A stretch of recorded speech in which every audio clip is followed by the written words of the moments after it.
Welcome to the SEO.co Search Engine Optimization Podcast. Digital marketing essentials and next level tactics. From offsite and on-site optimization to persuasive selling and everything in between.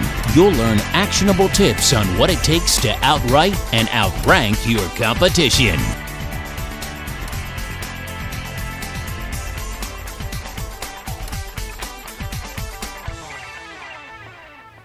Welcome back. Today I'm going to be talking about brand mentions and how you can use them as a way to bring links to your site. Links used to mean explicitly posted URLs that lead back to a page on your website. They could be posted in full, like https:// whatever your website is.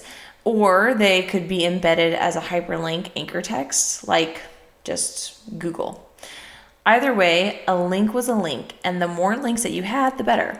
As you can imagine, this led to a lot of people spamming links to their own pages with reckless abandon, polluting the web with self-serving fluff and compromising the entire authority system used by Google's algorithm. Now, Google is differentiating between what it identifies as express links or conventional links and implied links. And implied links are references or mentions of a brand or a website without an explicit link.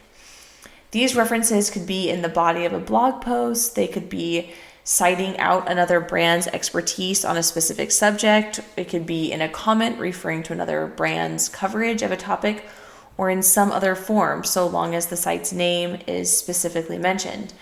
Implied links are also called brand mentions or simply mentions, and they're becoming relevant to brand authority in new ways, calling the entire link building system into question and demonstrating another major technological breakthrough in the sophistication of Google's measurement of authority. Adding to this complexity in calculating authority, Google appears to also be placing a higher emphasis on what it identifies as reference queries. Reference queries are historical instances of individuals using a specific query and ending up in a specific location, which gives Google some indication of whether a given site offers what a user is searching for.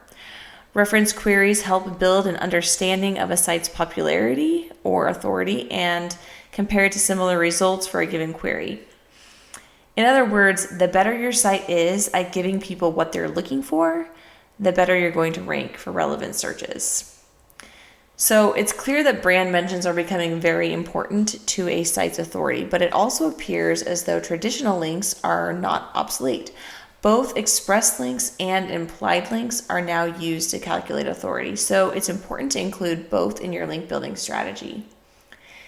Even though there's no precise ratio of links to mentions that has been demonstrated to be ideal for building your authority, there are a few things to consider as you split your link building strategy between express links and implied links. First, having a high link to mention ratio could imply a level of spamminess, and that could possibly reduce your authority. Viral content, especially through visual pieces of content like infographics, could be an easy way to facilitate a natural ratio of links to mentions, and natural is always better in the eyes of Google, as you know. Guest blogs are also a perfect opportunity to build your mentions, and we've talked about that in previous podcasts.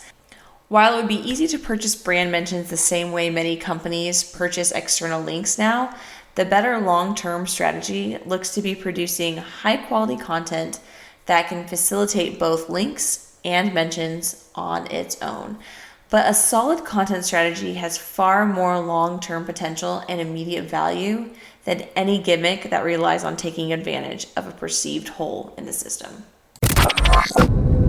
Thank you for joining us on the SEO.co podcast. We appreciate your time. Be sure to rate, review, and subscribe to the show and visit SEO.co for more resources based on today's topic, as well as access to more podcast episodes to help you improve your site's long-term SEO success.